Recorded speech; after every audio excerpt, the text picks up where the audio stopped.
2024 திமுக ஆட்சி தான் வரும் நீங்க நம்பிக்கையோட சொல்றீங்கல்ல, உங்களுடைய நம்பிக்கைக்கு என்னுடைய வாழ்த்துக்கள்.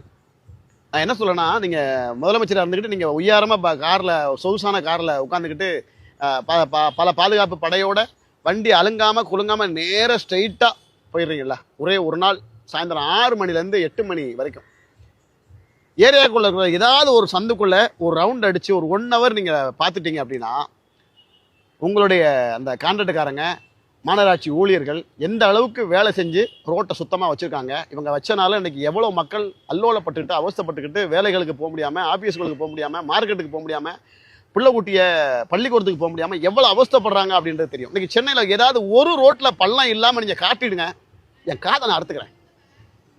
மெயின் ரோடு போனால் மெட்ரோ பணி, அவ்வளோ பெரிய மெட்ரோ பணி செய்கிறவங்க கூட கரெக்டாக ரோடு இடம் விட்டு வண்டி வாகனங்களுக்கும் போக்குவரத்துக்கு இடையூறு இல்லாமல் பண்ணிகிட்டு இருக்காங்க. ஆனால் அந்த 4 அடி பைப்பை போடுறதுக்கு உங்கள் ஆளுங்க பண்ணுறாங்க பாருங்க வேலை. பள்ளம் போடுறேன்ற பேரில் எல்லா வீட்டையும் நோண்டி வச்சு எந்த கடைக்காரனுக்கும் கஸ்டமர் போக வழி இல்லாமல் அந்த படிக்கட்டெலாம் இடிச்சு விட்டு அவங்க போட்டிருக்க மேலே ஷீட்டு அவங்க போர்டு எவ்வளோ டிஸ்டர்பன்ஸ் பண்ணுறாங்க தெரியுமா? இதை கேட்டால் நான் ஆளுங்கட்சிக்காரனோட சப்போர்ட்டோட பண்ணிக்கிட்டு இருக்க திமிரில் வேறு பதில் சொல்கிறானுங்க. நேற்று எங்கள் வீட்டு பக்கத்தில் அண்ணா நெடும்பாதை சூளைமேடு பகுதியில் மழைநீர் வடிகளுக்காக பள்ளம் போடுறாங்க. பள்ளம் போடும்போது பார்த்தீங்கன்னா அதுக்கு தேவை ஒரு 6 அடி தான், 4 அடி தான் உள்ள பாக்ஸ் பதிக்க போகிறேன், உனக்கு ஒரு 6 அடி இல்லை 8 அடி இருந்தால் போதும்.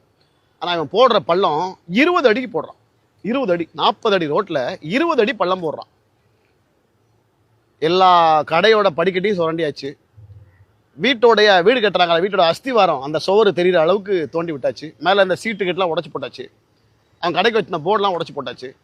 இப்படியே போட்டு ஒவ்வொருத்தன் கடையும் 1 மாதம் 1.5 மாதம் திறக்க விடாமல் வழி விடாமல் நம்ம வாட்டுக்கு விட்டுருந்தோம்னா அவன் எப்படி வரி கட்டுவான், அவன் எப்படி வாடகை கட்டுவான், அவன் புள்ள ஊட்டி எப்படி படிக்க வைப்பான், எப்படி கஞ்சி குடிப்பான்? அறிவு வேணாம் சொல்லு. தோண்டின இடத்துல மெட்ரோ வாட்டரோட பைப் 2 பைப்பு பெரிய பெரிய பைப்பு உடஞ்சி தண்ணி ஊற்றிக்கிட்டு இருக்கு, பொங்கி ஊற்றுது, பார்க்கும்போது மனசு கஷ்டமாக இருக்குது. இதை ஃபோன் பண்ணி இந்த மாதிரி தண்ணி ஊற்றுதுங்கன்னு ஃபோன் பண்ணால் அது எங்கள் கண்ட்ரோலில் வராது, அந்த டிவிஷனில் வரும், இந்த டிவிஷனில் வரும். ஏன் சென்னை மாநகராட்சி தானே? அப்போ நீ சென்னைக்குள்ளே எந்த இடத்துல இருந்தால் நீ தான் அந்த பால்ட்டு பார்க்கணும், நான் பார்க்க மாட்டேன், நீ பார்க்க மாட்டேன். என்னங்கிறாங்க வேலை செய்றீங்க நீங்கள் சொல்லு. இதே வரி கட்ட போகும்போது பாருங்க, அந்த டிவிஷன் வரியா இங்கே கட்டு, நீ சென்னைக்குள்ளே எங்கே உள்ளவங்க இங்கே கட்டலாம், தமிழ்நாட்டில் எங்கே உள்ளவங்க இங்கே கட்டலாம், நொட்டுறீங்கல்ல.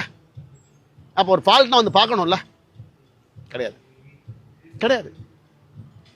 கொஞ்சம் நஞ்சம் அராஜகம் பண்ணலங்க, கொஞ்சம் நஞ்சம் அராஜகம் பண்ணல. நீங்கள் 4.5 வருஷம் சும்மா எதுவுமே பண்ணாமல் இந்த 6 மாதத்தில் வேலையை முடிச்சிடலான்னு சொல்லிட்டு நீங்கள் ஆரம்பித்ததே பெரிய தப்பு. 6 மாதம் ஒன்றுமே பண்ண முடியாது.